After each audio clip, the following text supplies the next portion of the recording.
अरे 5 पति थे उस देवी के, पांचों ही बलशाली थे। स्वयं कन्हैया जिस बहना के रक्षक थे, रखवाली थे। अरे इतिहास समूचा पढ़ लेना, सबसे मनहूस खड़ी थी जी, वही द्रौपदी राजसभा में आंसू लिए खड़ी थी। नमस्कार मित्रों, मैं आपका अपना कवि चेतन नितिन खरे कवि सम्मेलन इंडिया यूट्यूब चैनल पर आपका स्वागत करता हूं। यदि आज हम और आप राष्ट्र और धर्म को जागृत करने वाले लोगों का साथ नहीं देंगे तो भविष्य हमें और आपको कभी माफ नहीं करेगा। इसलिए आपसे निवेदन करता हूं कि आइए राष्ट्र, धर्म, साहित्य, संस्कार, शुचिता और समाज को समर्पित आपका अपना यूट्यूब चैनल कवि सम्मेलन इंडिया, इसको सब्सक्राइब करें और वीडियो को सबसे पहले पाने के लिए बेल आइकन पर क्लिक। कि अंग्रेजी को दुनिया का सिरमौर बताने वालों, अंग्रेजी को दुनिया का सिरमौर बताने वालों, हिंदी के शब्दों को कहने में कतराने वालों, एक से एक बढ़कर के तुम्हें मान दिया हिंदी ने, डूब मरो अपनी भाषा का अपमान कराने वालों। तो भाषा का जो लालित्य है, मैं वहां से बात शुरू करता हूं कि लिखने को तो लिख सकता हूं चमक चांदनी की रातें, लिखने को तो लिख सकता हूं चमक चांदनी की रातें, तन मन खूब भिगो जाएंगी शबनम वाली बरसातें, लेकिन जब तक इस धरती पर संकट में रखवाला है, सबको रोटी देने वाला खाली हाथ निवाला है। जब सबको रोटी देने वाला खाली हाथ निवाला है, जब शब्दों के अंगारों से आग लगानी होती है, आम आदमी की कवियों को आवाज उठानी होती है, आम आदमी की कवियों को आवाज उठानी होती है, क्योंकि लबालब मोहब्बत से कभी हम भर नहीं सकते। मैं तुम्हें अपने मन का बनाने की कोशिश कर रहा हूं। अभी कुछ लोगों की तालियां उठी है, कुछ की नहीं। फिर मैं एक रचना सुना करके आपसे आशीर्वाद लूंगा कि लबालब मोहब्बत से कभी हम भर नहीं सकते, सुनो तुम्हारी ओछी सियासत से हम डर नहीं सकते, उठा शमशीर लो गर्दन काट दो मेरी, हमारे शब्द जिंदा हैं हम कभी मर नहीं सकते। और मैंने महाराणा प्रताप तो नहीं देखे, मैं एक छंद और सुना करके मैं उस रचना तक पहुंचता हूं। मैंने महाराणा प्रताप तो नहीं देखे, लेकिन वो सैनिक मैंने देखे हैं जो इस देश की सीमा पर खड़े होकर उनकी तरह लड़ते हैं। तो मैंने एक सैनिक की तुलना महाराणा प्रताप से की है, और मैं बड़ा विद्वान है, मैं उनसे आशीर्वाद चाहता हूं।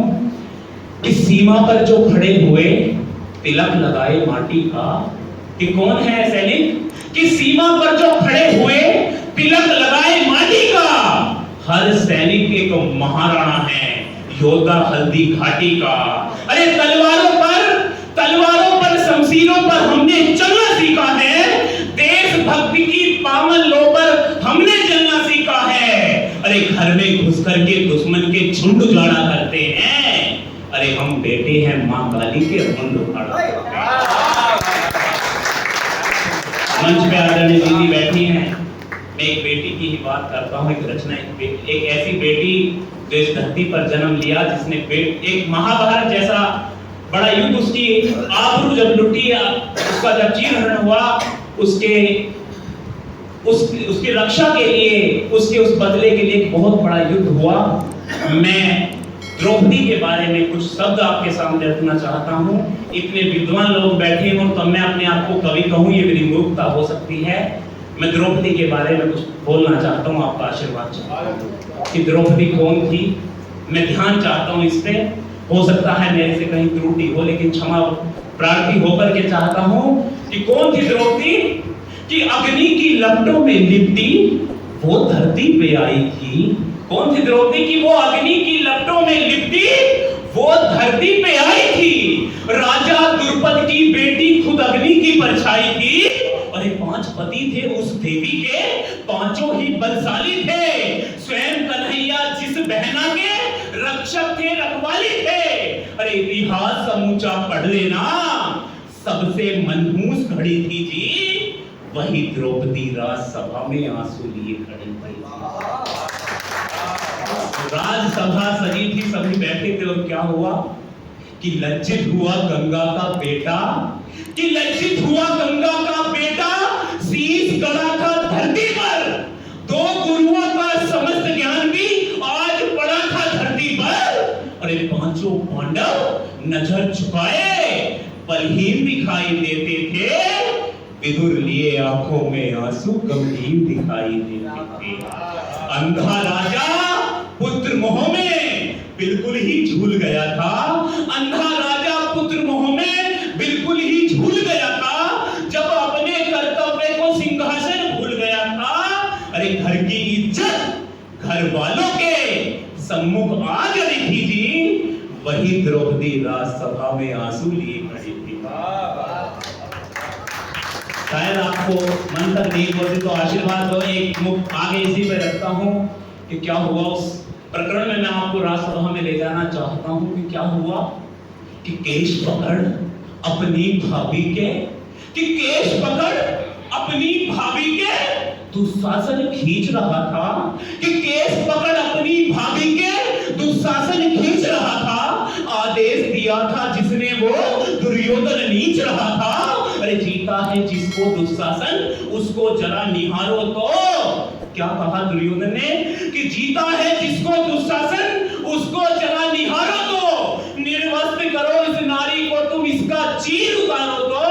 अरे झुकी हुई नजरों में तीर देखना है मुझको, और घमंडी इन आंखों में नीर देखना है मुझको।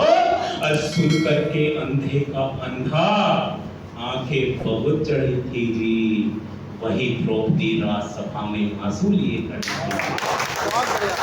इस कविता का अंतिम बंद मैं आपके सामने रखता हूँ। जो मोहब्बत में जानता हूँ ज्ञानी लोग हैं, पहले कविता सुनते हैं, फिर सोचते समझते हैं, फिर ताली बजाते हैं।